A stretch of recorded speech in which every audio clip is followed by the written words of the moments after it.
Hi, everybody, and welcome. As you all know by now, I am Carly Spell. So this is a bit of an off the cuff. I'm not going to say interview. It's a chat, a very important chat. I believe that we should all be having, and I'm very honoured to have Toshi with us today to talk about all things crypto. Now, I'm a baby at crypto. A few friends of mine, because I've really got into crypto in this last, I wouldn't even say a year, it's probably been about 6 months. I'm nicknamed Baby Crypto, and I thought it would be really cool if we can get somebody on who really knows their stuff to break just basically break down the basics for us. So as I say, I've done no big intro because this has literally only happened. I had the honor of meeting Toshi about a week ago, and we've been chatting on WhatsApp, and then we've come on today to have a chat. And we said, let's record it and we can see where it goes and share it out on the podcast. So welcome, Toshi. Thank you for joining me this morning. Like I say, this is all a bit random, but here we are. Thanks for having me. Absolute pleasure to be on your show. Like I said, I've seen your podcast previously, and I thought it'd be really interesting to speak to Kali, and then literally a week ago, there you were. So universal energy, synchronicity, whatever you want to call it, let's do it. Yeah, no, I definitely believe in that. And especially with the network developing, I've said I need a crypto guy. And of course, we can't give legal or financial advice. And this is not what this is at all. It's just us having a chat, and it's a bit of an educational, well, that's what That Matters is. It's an educational platform. So to share it out with people, and this information I find extremely interesting. And we also know with what's happening with the financial markets, and they want to introduce obviously the central digital banking currency, and using that as the enslavement with the 15-minute cities, etc., and so on. This kind of information, and to be ahead of the curve, is so important, isn't it? And can you tell us, maybe we'll just start off with you telling us exactly how important that is. Yeah, so I may as well sort of throw this back Well, in the faces of the powers that be, because they know how important this is. It was Henry Kissinger who said, "Who controls the food supply controls the people. Who controls the energy can control whole continents. Who controls money controls the world." And also, it was Nathan Rothschild who said, "I care not what puppet is placed upon the throne of England to rule the empire in which the sun never sets. The man who controls Britain's money supply controls the British Empire, and I control Britain's money supply." So they know, and that's literally, they're telling us the order in which they're doing things indirectly. So first of all, they've gone for control of the financial system and the money. Then they've gone for the utility companies and the energy suppliers and things like that. That was back in the 1980s. And now, as we've seen recently, they're going for the food supply and the farmers. So they're literally in the last stages of their plan. So money is the key to absolutely everything. yeah. And they say that money makes the world go around and it's the root of all evil, but I don't agree with that, because as everybody knows, my love of language and the understanding of it and the breaking down of it and the decoding of it. If you get an old adage, take for example, jack of all trades, master of none. Now that's what we get taught, but there's always another end to an old adage that they don't teach us, because that's actually, better to be a jack than a master of one. So the root of all evil is money is actually something to keep us away from it. And it's the same with the law. They'll make it sound so complex so that we don't look at it, so we remain ignorant. And as like it says on our passport, proles and plebs, and the P in our passport is the purser or the peon or the slave. And money gives you freedom without a shadow of a doubt. It's not that I have a love for it, but again, we've been taught scarcity, we've been taught lack, and we've been taught it on purpose, because we know they're pilfering all our assets. It's all about asset stripping all of our wealth. And as you say, we know that they've got this agenda and this plan, and here we are. They're in the last stages of it. So if we can kind of show people how to get ahead of that curve, or like say, we're not here to give financial advice, but just to kind of highlight and shine light upon how people can kind of empower themselves with this information and this knowledge. So hopefully Toshi will be coming into Dark Matters, into the network, where we'll be doing a few more lives like this. So please make sure you sign up. It's free to join the private association of us. And can you tell us a little bit more how you started on this journey and what you kind of see are kind of the key points for people to start doing, really, to start preparing for what's coming, you know, even just the basics. What would you say to people? And how did you Uh, start on this journey? yeah, I'll tell you all of that, but I'll just going back to what you said before. And again, this is how they trick everyone. So Yeah, so when and again, the way they trick people is that they tell you a story that is really close to the truth, but not yeah, actually the truth. So when they say money is the root of all evil, it's not actually money that's the root of all evil. It's fiat currency that's the root of all evil. So they, so yeah, of again, course. they're close. And the reason fiat currency is the root of all evil is because it is inflationary, which means it goes down and down and down in value.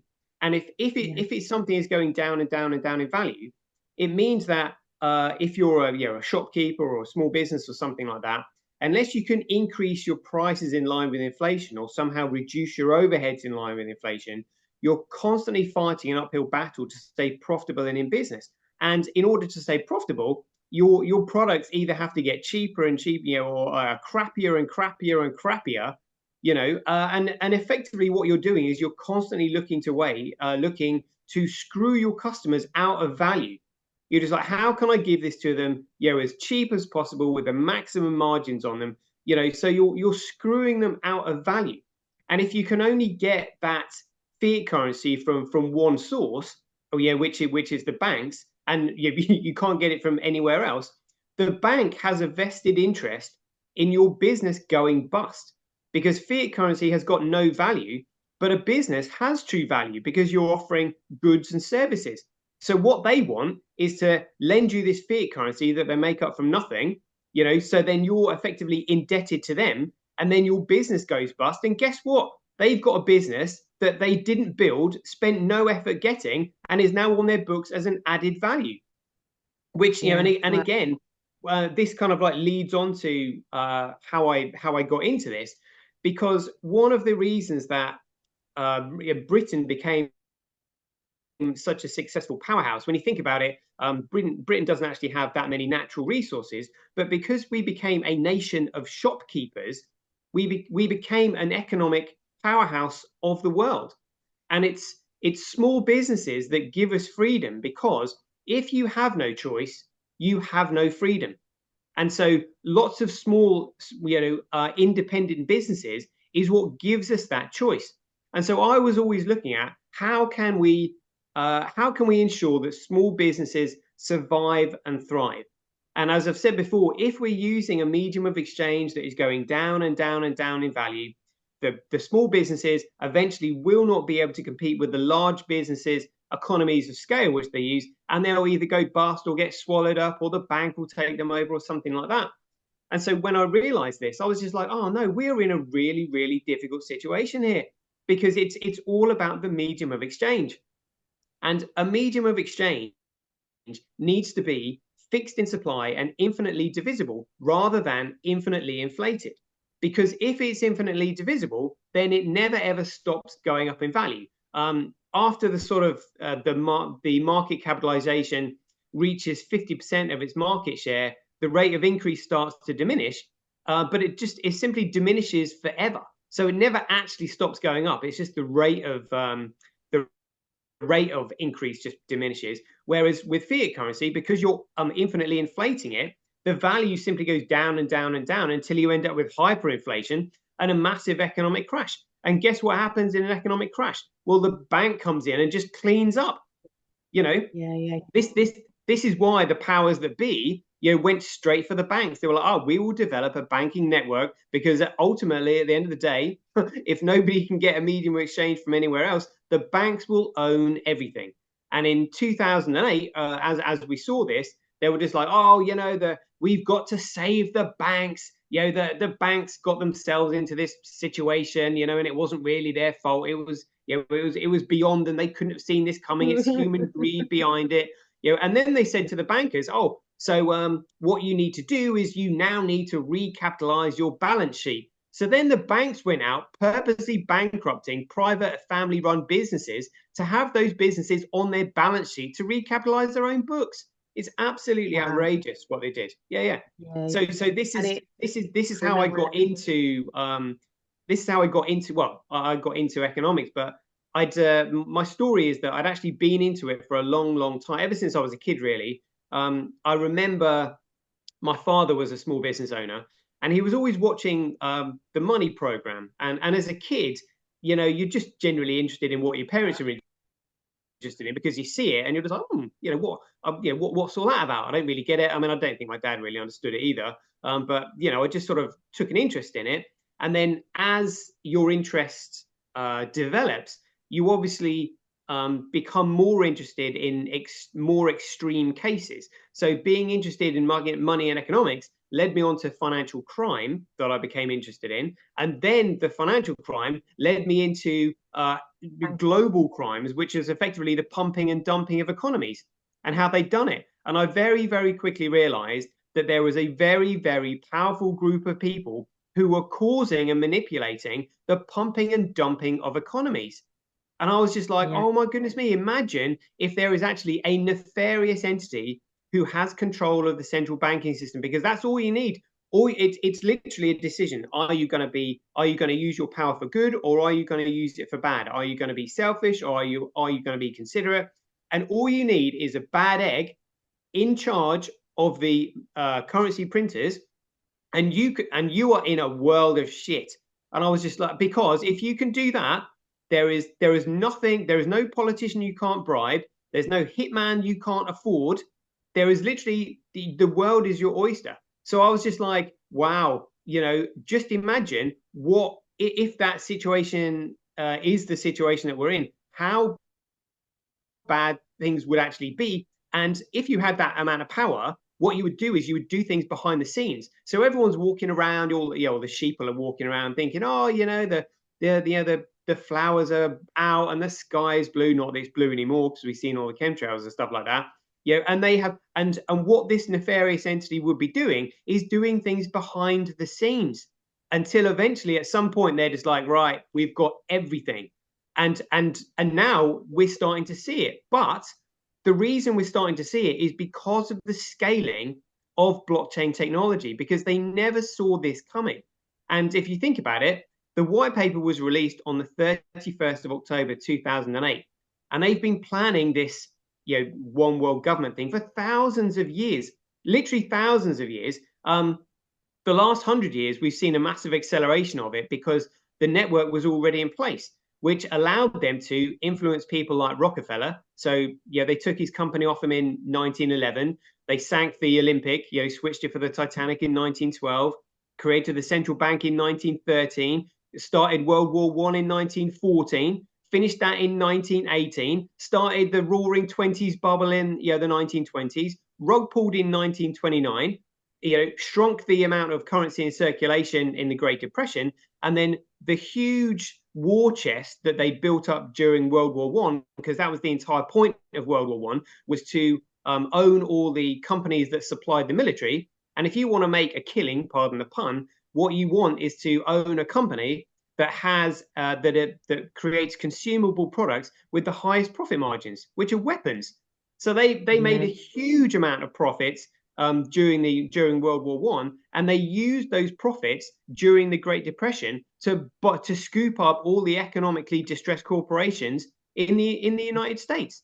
And then because they weren't pumping currency into the United States anymore, they were just like, oh right, well, the central bank makes profit when it prints currency, so therefore we need an excuse to print it. Where else can we shove it? Let's create the Bank of International Settlements in 1930. We can then start funding Hitler in 1933, and then get him to start, instigate a war in Europe to drain the European countries of the gold reserves. So then eventually we can say to them, oh, look, you now no longer have enough gold in your banks to back the amount of currency you have in circulation, because we've got it all. So your currencies are going to have to be backed by our currency, and it's our currency that's going to be backed by gold. Now, that means that you've now got a particular currency which is no longer economically competitive to all the other currencies, which means you've now got a group of people that can be as economically irresponsible and as reckless as they like without any economic penalty, because their currency is now no longer competitive. All the other currencies are backed by it, and the history just goes on. They're responsible for the Japanese economic miracle, and people think that Japan is this economic model of capitalism and all that. It's not. Japan is a nation of cartels owned and controlled by the Central Bank of Japan, which they started corrupting in 1945 after they finished the war. And the baby boom period from 1945 to 1960, what they were doing is stimulating the economy by pumping loads of currency into it again, overvaluing all the corporations they'd stolen during the Great Depression to legitimately raise capital against them to purchase all the European corporations that Hitler had decimated for them. So now they've got America, they've got Europe, and they've got Japan, and I can tell you they've got London, because that is exactly what they did at the Battle of Waterloo with Wellington and Napoleon. They were funding both sides. They knew that Wellington had won. They sent a message to London that Wellington had lost. Everybody was panic selling, thinking, oh, crikey, all is lost. Napoleon's going to come in and sweep up London. So they were panic selling all their shares. The Rothschilds then bought them all up. And then the message came back that Wellington had won. So they already had London in 1815. So London 1815, the United States in the 1930s, the Europe in the 1940s to 60s, and Japan in the 1970s. So they've literally got. I mean, this is why they created these huge investment funds in the 1980s, which BlackRock, Vanguard, State Street, because they needed a way of managing all these massive corporations that they'd managed to scoop up. So we're in a whole world of shit. In simple terms, I think that's a good way to finish. That amazing, and I think that's so important. If we don't know our history, then how are we ever going to kind of operate in the present? And we certainly can't, care for our future. And again, yeah, you're right. We sometimes use that word money interchangeably, but we know that money is not backed by silver or gold. So certainly since and you'll know this more than anybody, since 1931. I mean, New World Order, that's what we're under. And if you switch NWO, it means own, and that's run by the WEF, which is few, and it says few will own. They're telling you as well, like in that kind of wordplay. I mean, I read a book. I don't know that you've heard of this book, and I read it in my late 20s, and it was called Diary of an Economic Hitman, and it was a really interesting. Yeah, but I was going to say you probably were aware of it, and we haven't got time to go into the ins and outs of it. But it was about how, poorer countries like that would do well. They weren't poor then, but they actually we made them poor, and they would kind of send certain agents in to hit them economically, so that then they could be owned, etc., by the banks. But I only mention it because I think you mentioned, obviously, we know that war is our global economy. We know that they thrive in war and they back both sides, so that it's always a win-win for them. But I remember reading a book, and I can never remember the name of it, but it said every time that there's a war, there's a reset. And that's what we are in now, aren't we? It's not kind of a physical war, as in a World War One or a World War Two, but certainly with the and we can't mention that too much on here because we get taken down. But I think everybody knows what we're talking about, and we are in this great reset, like you said, Toshi. They're telling us. And I always say it's not just a financial reset, but it's a spiritual reset of time, of our consciousness. But without going there, because I want to, just stick to finance and economics, it goes back to, if you're in this war, and we are in this war, then we kind of want to be on the right side of it. And what's the best thing to be in a war? We've got to be a bit of a ninja, and we've got to be able to play them at their own game, really. And for me, that's, I suppose, like I say, as baby crypto kind of wants to just at least learn the basics so that we're on the right side. I mean, we want to be on the right side of history with our consciousness and our hearts, but also, fuck scarcity and lack. We can be clever, we can be smart, we can be abundant. And I think a lot of people, back to my original point, including myself, have gone, crypto, and steered away from it. But I'm kind of ready for it now. And I think this is, as we know, when we've know the little I know about crypto, this is the year for it, isn't it? If you're not in it now, You're not in it. You're not in it to win it. Yeah, absolutely. Yeah, so quite, I love the way you do that, the word spelling and things like that. So that I'm going to do that for you now in terms of explaining money and currency. So economics, literally economics 101, the absolute basics. There are Yeah. only four things that circulate within an economy, and there is nothing else. Every single thing that you can think of comes under one of these four headings, nothing else. And just to give you an idea about how ignorant they've made people, considering there are only four things, people only know two. And it's just like, okay, well, you've got two. Do you know about the other two? And they literally shiver. Oh, I don't know what they are. So they are goods that are manufactured, services that are provided. So everyone knows goods and services. What they've hidden from us are securities and commodities. So I'm just going to explain what they are very, very simply. So a security is something that secures your entitlement to something else. So in other words, it is a certificate or a token or something that you own that has been given to you or granted to you by a higher authority that will then back up your claim to whatever it is you want, your whatever it is you bought entitlement to.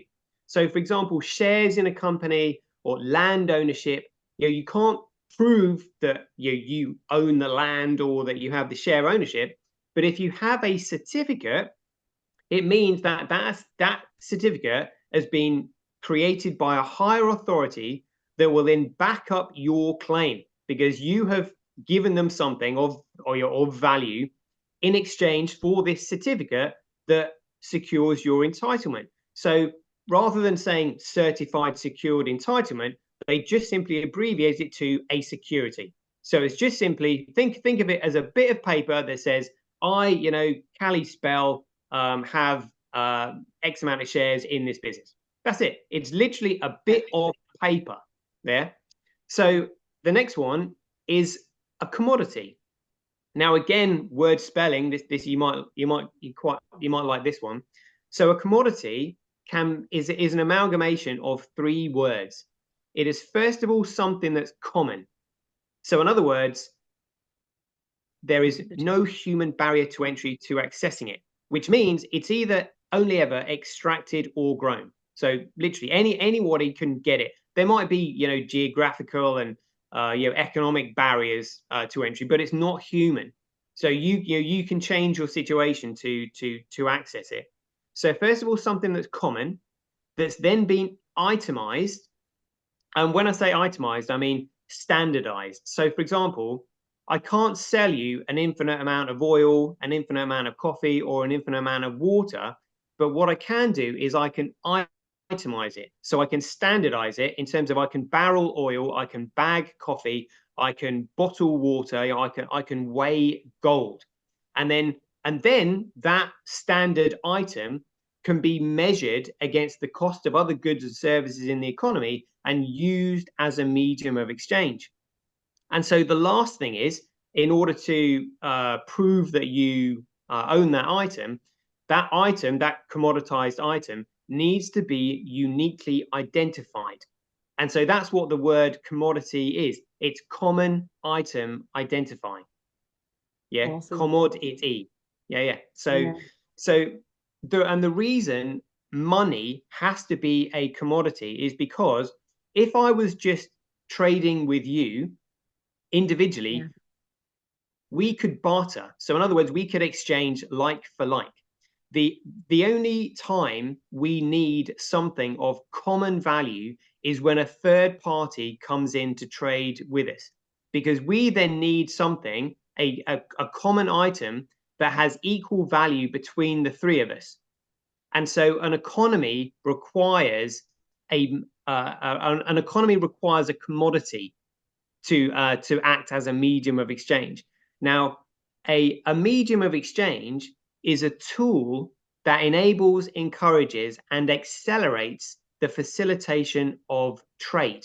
Because it should be effectively fixed in supply, it should therefore encourage people to speed up what they're doing, which is why I'm saying it encourages trade. Oh, I'll take that now because it's more valuable now than it will be. I get more value for money today than I will tomorrow because it's increasing in value.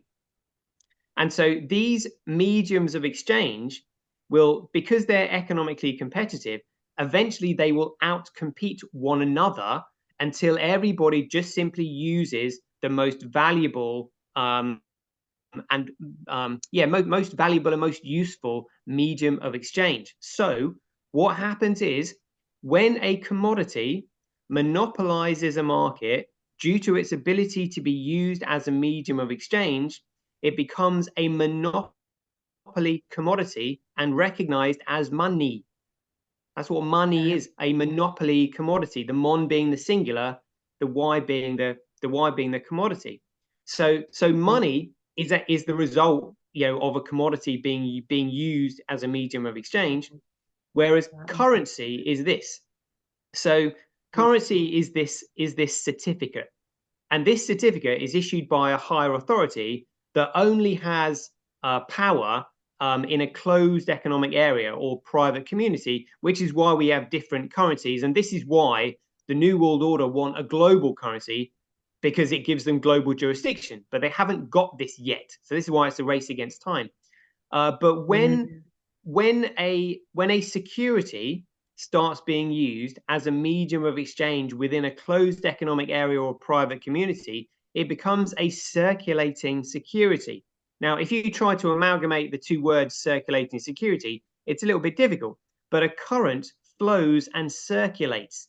So all they've done is exchange the word circulating for current, and now we have a currency. So a currency is a circulating security. So the currency is meant to transfer and transact the value of the money. So if you remove the money from currency has no value, and that's how it ends up as securities fraud, which is what we're using now. But when the Nixon shock came about on the 15th of August 1971, and he said, oh yeah, we're now removing the US dollar from the gold standard, the moment he did that, all currency became securities fraud, as defined by SEC versus W.J. Howico, 1946. So they knew what they were doing, but because they have such contempt for us and they know that we're completely ignorant of money, they were just like, oh, right, yeah, all we've got, rather than them saying, oh, what you've created is securities fraud, what we'll do is we'll just simply rename it for them, and they'll be all right with that. So what we'll do is we'll just tell them that it's a new form of currency. It's fiat currency. That's all it is, and they'll be fine with it. And they were right. We just accepted it. Oh yeah, it's not securities fraud. It's fiat currency. We'll just simply carry on as we are. It's so interesting that, because it fits in obviously completely with the law, because as we were saying off camera before, it's all banking, isn't it? I've got a talk called status, jurisdiction and banking, and it's just a big game of monopoly, and the most important player is the banker. And what they don't tell us is we are the bankers. And if you're going to go into a court, I mean, the court is the paperwork, but into a courtroom, then to express the trust as beneficiary, then it's actually securities fraud. Say you're going to go in and get them to try and discharge your mortgage as the settler and the beneficiary of that trust. You're actually going to instruct them, and it's actually to do with it's GAAP, it's accounting, it's the securities fraud of it. So of course it all ties in. It ties into it's all just one big game of monopoly, isn't it? And it's so important for people to at least just get the grasps of and the basics of. You don't have to kind of be, I mean, you're just listening to you talk, it's like, wow, that detail that you've got is but the devil's in the detail, and it's all super, super important.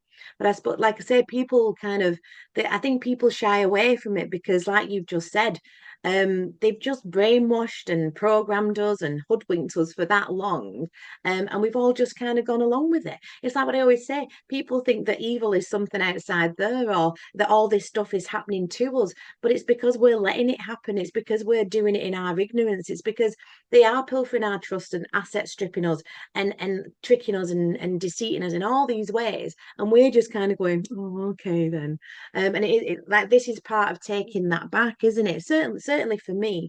And getting these just to be able to get people into the basic elements of how important it is to remove ourselves from those systems, isn't it?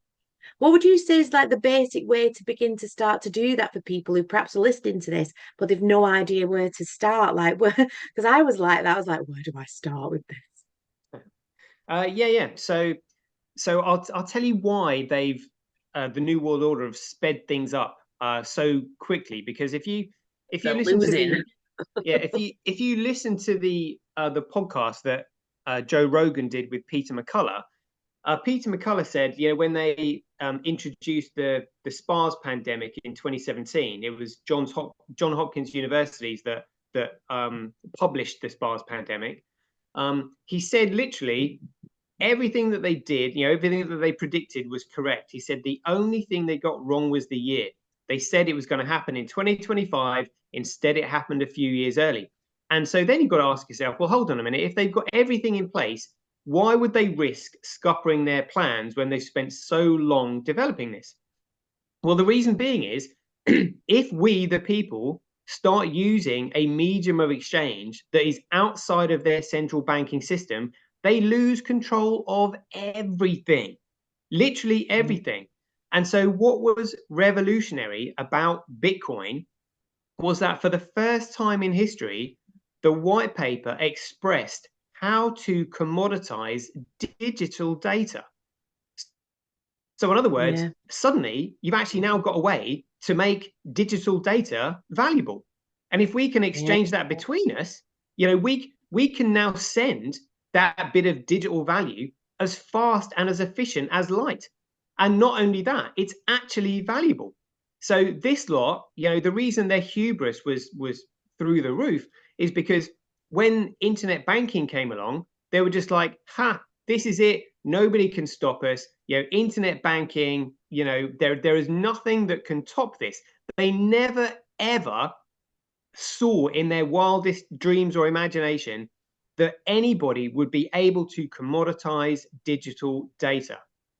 Now, the thing is, in order to commoditize digital data, the digital data has to come from a commoditized network. Now, in order for a network to be commoditized, it has to go through a process of neutral organic growth. And so this is why the guy who created this initially published the white paper under a pseudonym, which was Satoshi Nakamoto. Now, again, as we're chatting, we may as well go through this because I think other people are going to be listening to this. Sure.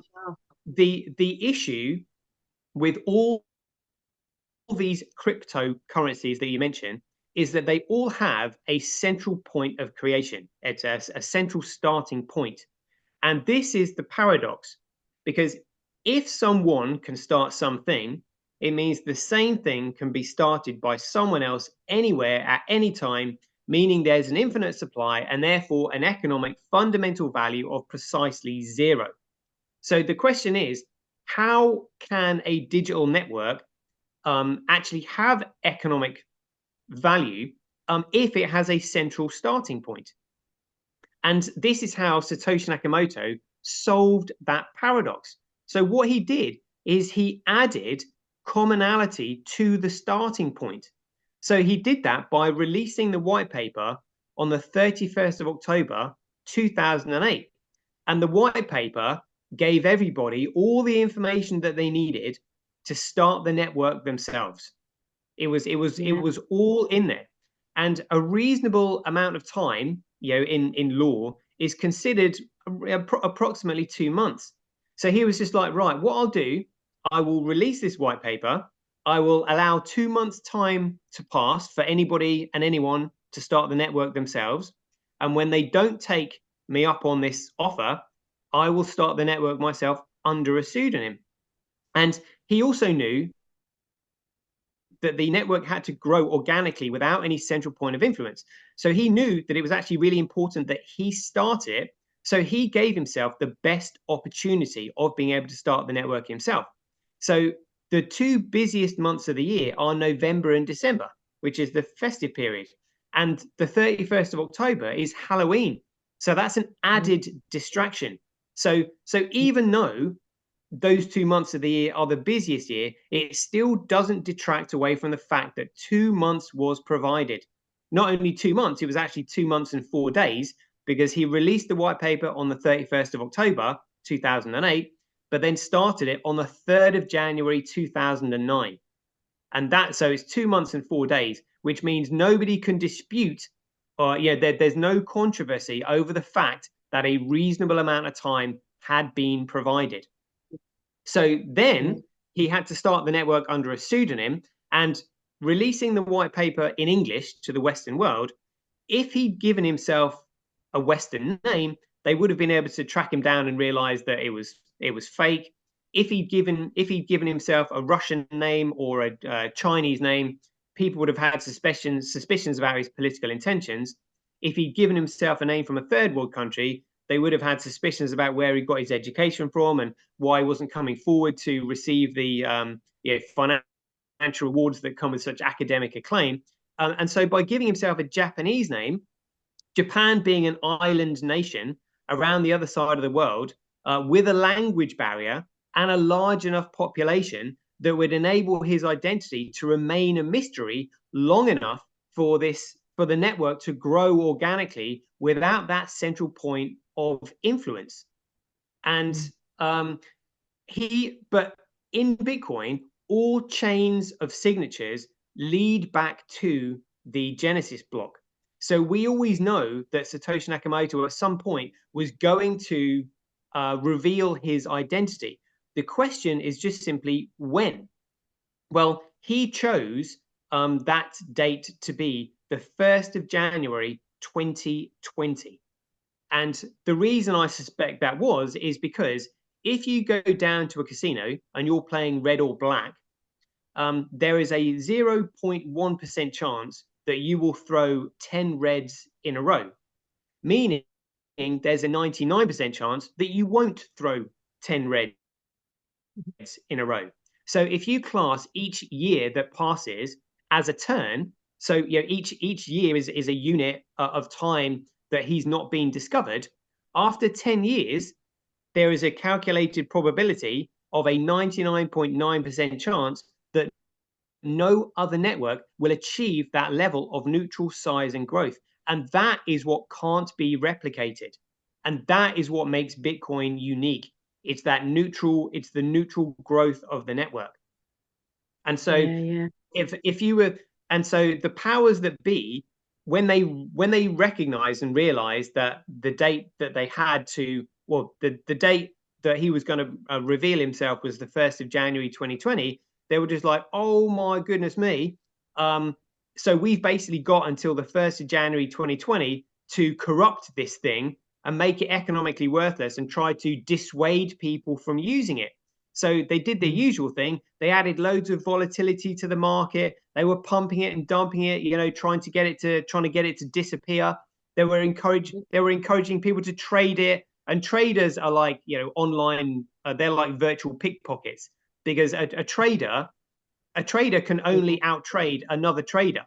So they're effectively like financial parasites. And so traders do not add utility to the network. All they do is, scalp off other traders. And so for every trader that is successful, there's probably 10 traders that have lost out.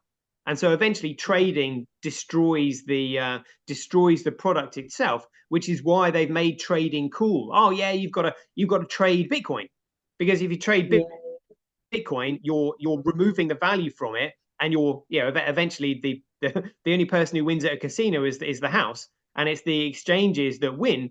And so that's why they've encouraged lots of exchanges to pop up. and they want people, gambling, because they don't want people to figure out how to use it. And what they've told people is that you're not meant to use it, that it's a store of value and it's digital gold. I mean, what a load of crap that is. How convenient for them. But the guy who created it couldn't come out and say, that's not what you use it for. I created it. This is how you use it. Because if he'd come out and proved who he was before the 1st of January 2020, it would have undermined Bitcoin's classification as a commodity, because what makes it a commodity is the neutral size and growth of the network. If you have a relatively small network and you've only got a relatively small amount of players in it, you could consider it relatively centralized, because you'd have a small amount of players effectively probably colluding with one another, and it wouldn't be worth anything. Whereas after 10 years, you've got so many different, you've effectively got a globally distributed, economically competitive network with no central point of authority, control, or influence anywhere. So there's no central point of failure, which means it's relatively secure. And the way you use the Bitcoin network is by simply using it in the same way that you use the internet. So whereas when you're using the internet, you are effectively uploading all your digital content that you create onto a corporate server that then owns and controls that data and can sell that data onto third parties, scrape all the data points on their servers and all this kind of stuff. They own and control you. Whereas when you upload your digital content onto the Bitcoin network, you own and control it. So if you create a podcast, if you create a music track, if you create a movie, if you want to have sovereignty over your own medical records, you just simply upload them onto the Bitcoin network, where you own and control them. Because the Bitcoin network is globally distributed, economically competitive. All the information goes through SHA-256 when it's uploaded, so the miners can't see what's in it. And therefore, and also because it goes through the process of blockchain technology, it can't be cracked, hacked, altered, changed, or deleted, and it's not susceptible to cybersecurity hacks or virus software. And that's extremely valuable, especially if your business relies on digital data.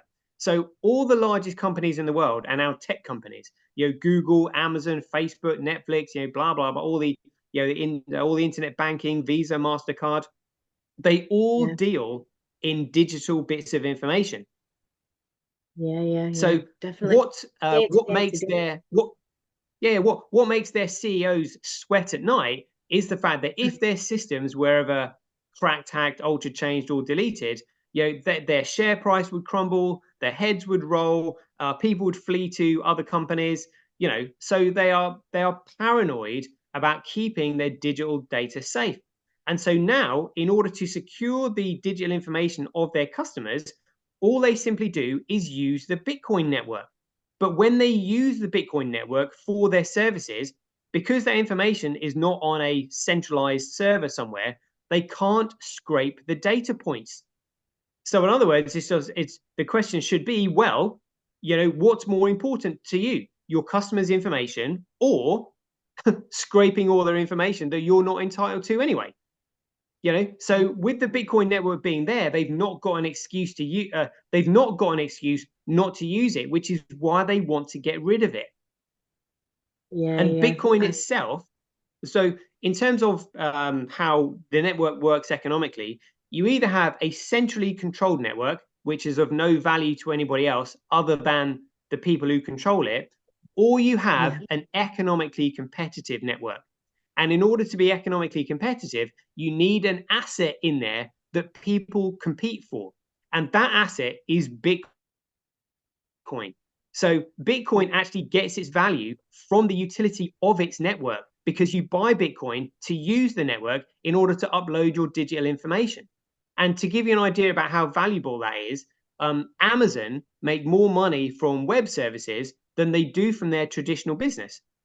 But because their web services are on a private server, and they're using fiat currency to sustain their operations, and fiat currency goes down in value, they constantly have to, increase their prices in line with inflation, as it goes on and on and on. Whereas now now everybody. you've dipped. They just simply pay a one-off micropayment to upload everything, and that's it. I know I've gone on for a lot there, but if people can if people can take on board what I've said there, that's everything you need to know. Yeah, well, it makes sense. I mean, in simple terms, if I'm getting this right, it's like you're either over there paying debt with debt, which is what inflation is, and that's why prices are going up and up and up, and your gas and your electric and all this without getting into that we've already paid for all that stuff. We can't pay for anything, blah blah blah. Or you're over here, aren't you? And you're away from that.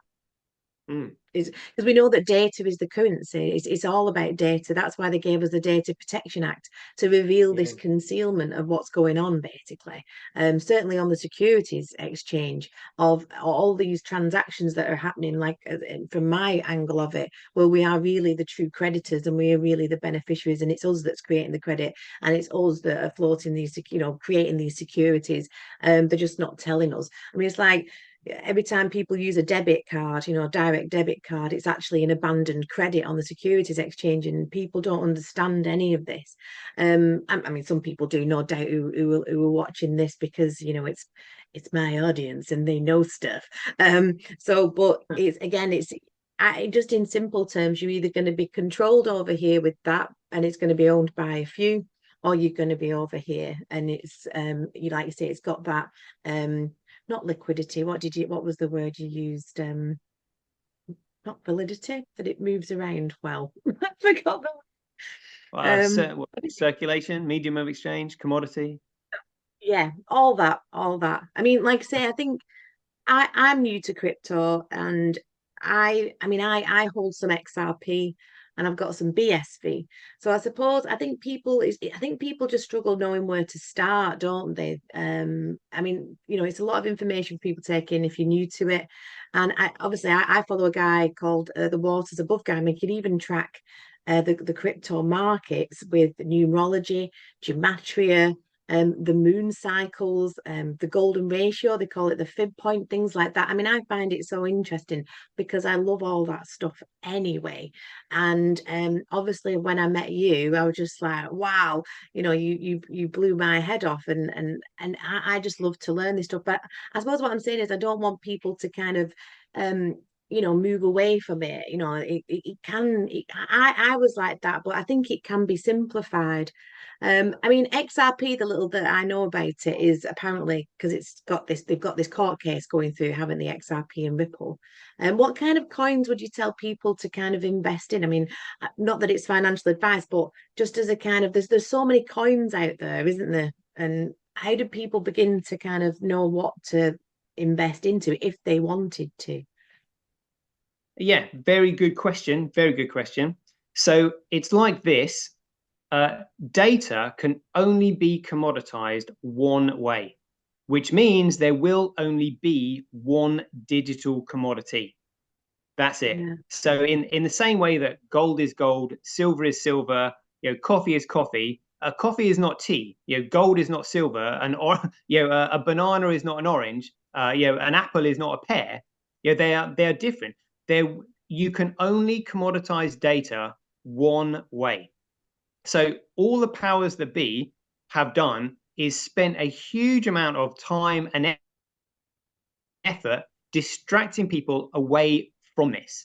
So I'll just go through the 5 elements that create a digital commodity so that people understand this. So first of all, the bit of data that is produced by the network must come from a network that is economically competitive. And in order for it to be economically competitive, there must be multiple operations sustaining the network. So that's the first thing, economic competition.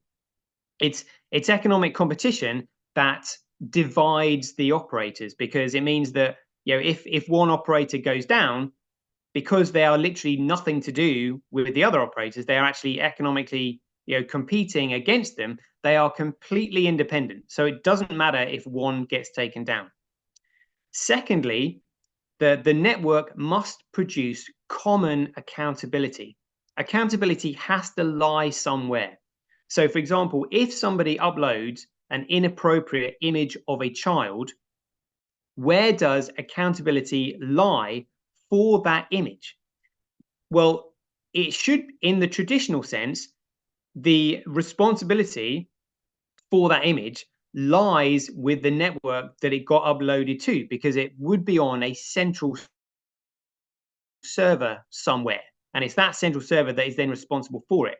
So if that image is uploaded onto a economically competitive server network, effectively all those people contributing to that network are now responsible for that image. However, if that image has a digital signature attached to it, that moves accountability and responsibility from the operators of the system onto the users of the system.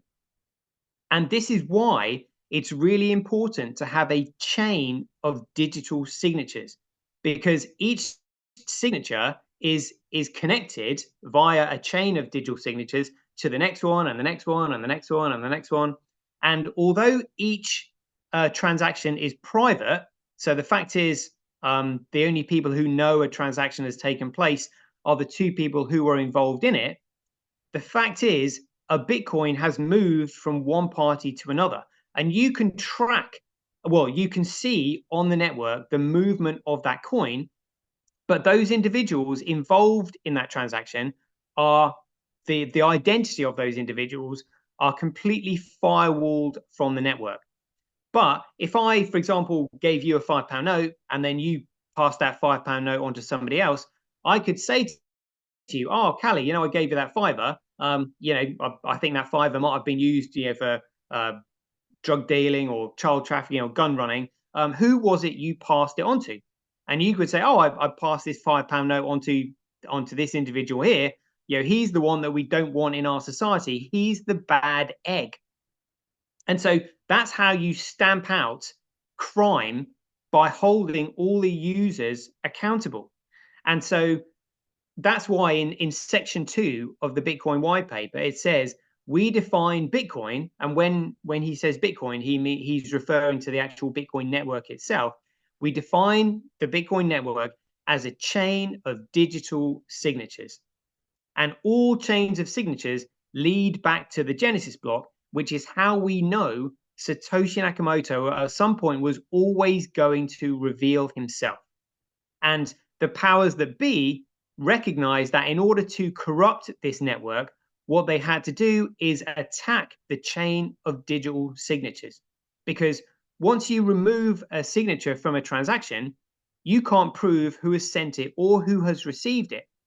So if you're using it as a medium of exchange, exchanging Bitcoin is very similar to exchanging a contract of value. And in the same way that a contract requires two signatures on it to validate it, a Bitcoin transaction also needs a signature, because if a dispute arises between the two of us that we can't resolve ourselves, what we could do, if we wished, was present that evidence to a third party who can then solve the dispute for us. And the first thing that third party is going to look for is evidence. Can you prove that you made that transaction? If your signature, if your digital signature is not on that transaction, you can't prove shit.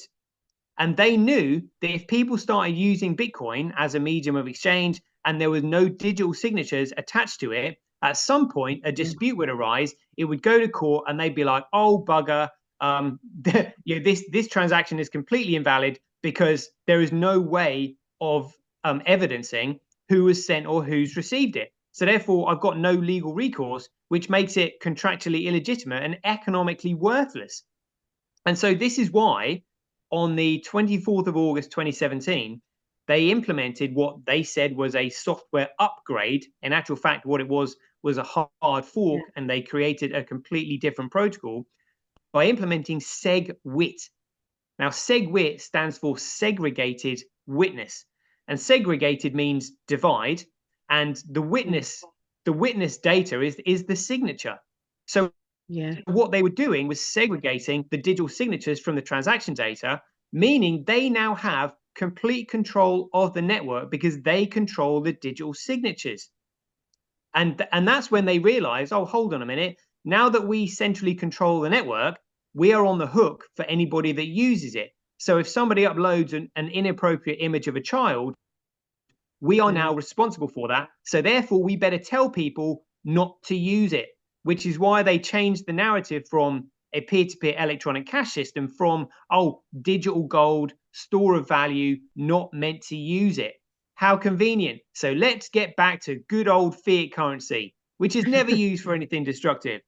You know, absolutely ridiculous. And then also, not only did they segregate the signatures and steal the ticker symbol so that people started referring to their alternative protocol as BTC, they also allowed an entire cryptocurrency market to be created, which includes XRP, which are literally economically worthless security offerings because they all have a central point of they all have a centralized starting point, and they all have a central point of authority or control somewhere in the network.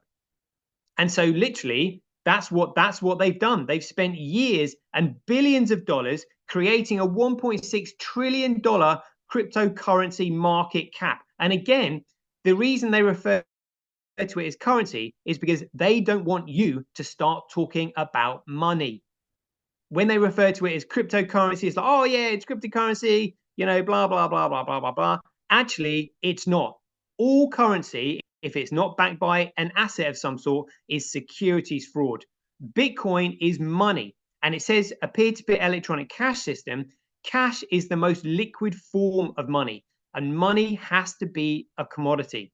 So all they've done is created an alternative shitcoin, stolen the name, colluded with the exchanges to relist it, you know, and that's it. But this court case that's coming up on the 5th of February, so we're literally talking like 9 days time is coming up, where the creator is going to prove that he is the creator of this system, and therefore he can claim his intellectual property rights. Now, what's interesting about this is that in order for it to be a commodity, the protocol cannot have any central point of authority or control, and you cannot copyright or patent anything in nature. And something that is common is naturally occurring. So blockchain technology itself could not be patented or copyrighted because, and again, I was very careful to use the word express. When he wrote the white paper, he expressed how to commoditize data. He didn't come up with the concept because the concept is naturally occurring, a bit like the concept of the number one. You cannot copyright or patent the concept of the number one because the concept has always been there since the beginning of time. But what you can do is express it. You can express the concept of one by saying, oh, number one. And it's the same with blockchain technology. He expressed how to commoditize it, so therefore you can't copyright or patent it. But what you can do is patent technology built upon it.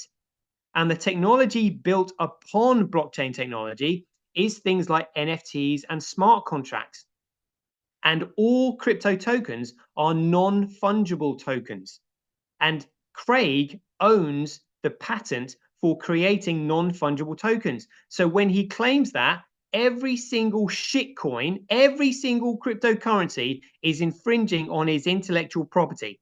And he will wipe them out because they're all economically worthless pieces of digital dog shit. That was a brilliant rant. And if you were following that, and I was, there were bits where I was going, okay, I'm piecing it together. So basically, in simple terms, any other coin that's not related to Bitcoin is bullshit. Yep. Yeah, because data can only be commoditized one way. And all they've done is they've confused people by literally creating an alternative protocol and stealing the ticker symbol. And they did this 3 times. So first of all, they changed the protocol and called it BTC. Then another group of developers changed the protocol and called it BCH.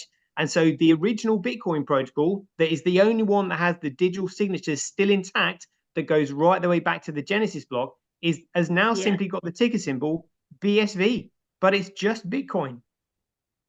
So, and this comes nicely to BSV, because obviously I hold a few BSV coins, and obviously we were chatting about it, and I got told a few years ago, maybe it's been in the right place at the right time, I don't know, but that BSV was the original Bitcoin, and that would be pretty huge. And it's interesting when you talk to people who are very knowledgeable in crypto, they never mention BSV, and people don't know what it is.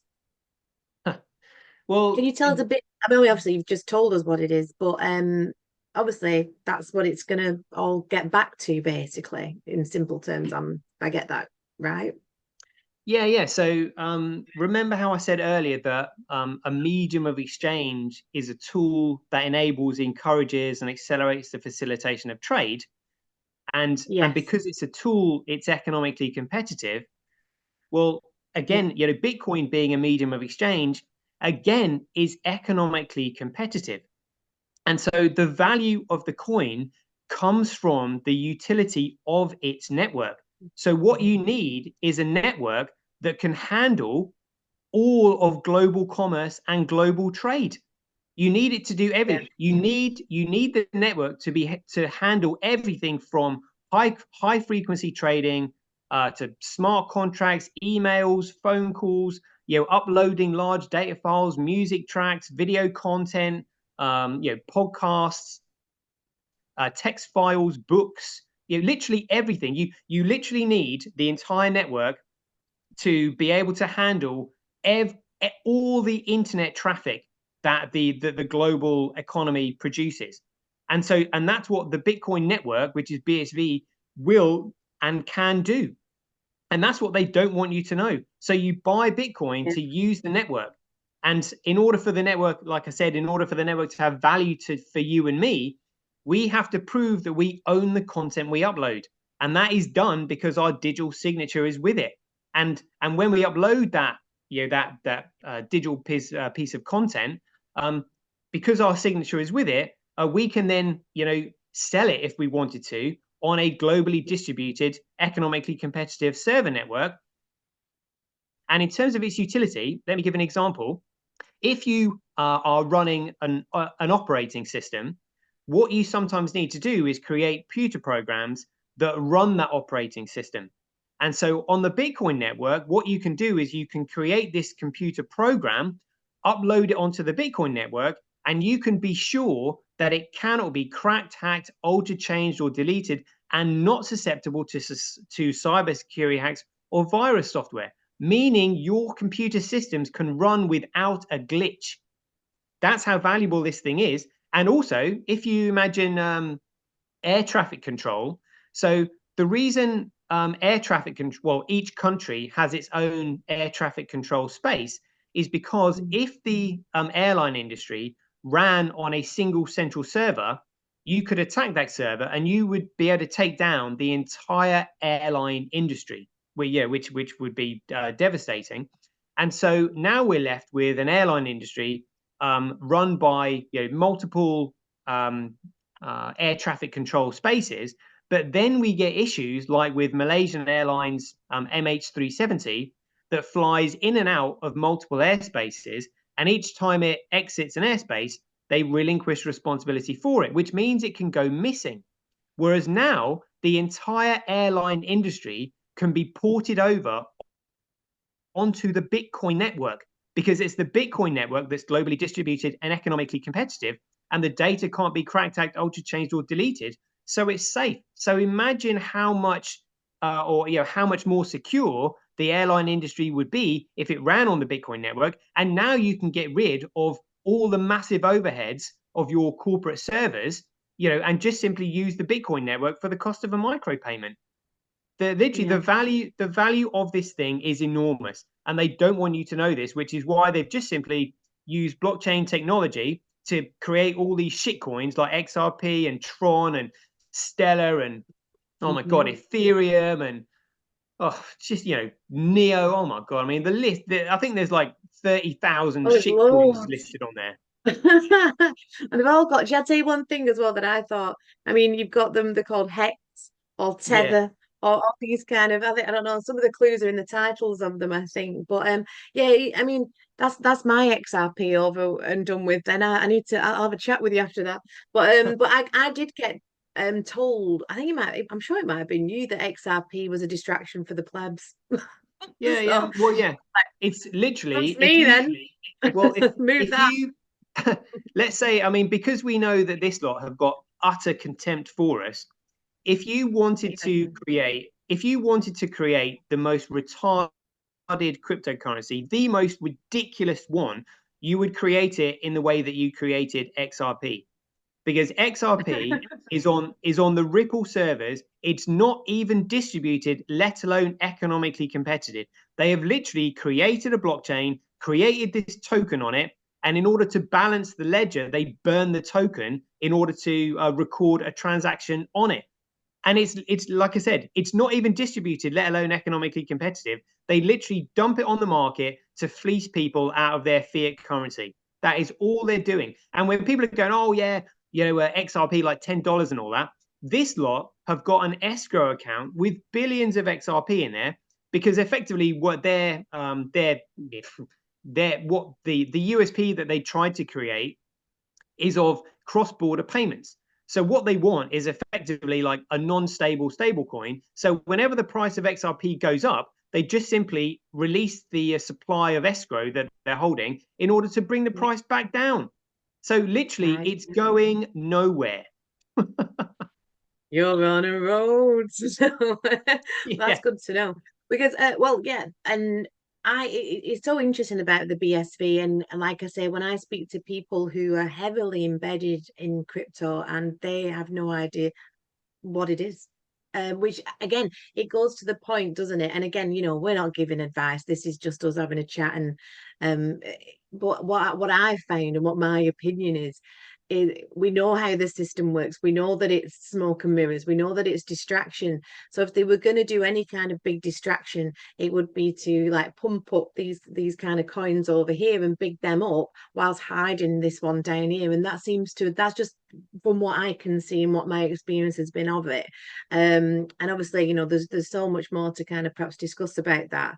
And Toshi, like I say, hopefully is going to come in the network and do some lives in our private network, and we can talk about this in a little bit more detail. But I guess is there anything else you'd want to finish on? I don't want to kind of overwhelm people, but I suppose if I was going to give a summary, I mean, I've learned so much just in that alone. But I think it's, I think it's a really good point to finish on those bullshit coins. So I'm definitely gonna have a chat with you off camera and see where I perhaps move some stuff around. But I think Yeah. it's So just I think one, the main point of this talk is that people just need to start getting this into not just getting it into their minds, but kind of putting it into action as well, isn't it? Or not. Again, it's nothing to do with me what people do or where they put their money or fiat currency. But yeah. Well, what I would finish on then is just that if you look back in history, uh, just if you go back to 2021, again, Dr. Craig Wright, who's the guy that invented this, has already been to court numerous times. He's been awarded copyright of the Bitcoin white paper by a UK High Court judge in 2001. So he's already recognized as being the owner of that. But yeah, the initial defendant refused to come forward and defend the claim. So he effectively got that by default. So people sort of quite like to discredit that, but obviously they're gonna. But also in 2021, Craig was recognized as the sole and rightful owner of the Satoshi coins, and they call the Satoshi coins the first sort of 1.1 million Bitcoin that were mined by Satoshi Nakamoto, that were put in a trust that were to be returned to the creator on the 1st of January 2020. And he was going to use that Tulip Trust to prove who he was. And so he's now been to court to prove that he is the rightful owner of those. But the judge was also very careful to say, because we know the courts are corrupt as well. The judge was also very careful to say, oh yeah, so you are the sole and rightful owner of the Satoshi coins, and only Satoshi Nakamoto, who created the network, could have mined that many coins at that time. but we're still not confirming that you are Satoshi Nakamoto, even though you own Satoshi Nakamoto's coins. So now there is a court case coming up in 9 days' time where he is actually going to prove his identity as Satoshi Nakamoto, the creator of Bitcoin. And if you're in the Truther movement, you need to be in on this before that court date starts, in my opinion. That's all I would say. Brilliant. Well, wow, my head's I've got a lot to digest, but I absolutely, you know, as I'm with some people who might be going, what? You know, but I did follow the thread, and that's a brilliant point to finish on, and also to look out for and be aware of. And if you fancy maybe implementing into your life, but again, that's totally your choice. But thank you everyone for watching and tuning in, and thanks Toshi for being with us. That was amazing, off the charts. Thank you very much. You're welcome. And we'll see you in the Dark Matters Network. See you again. Excellent.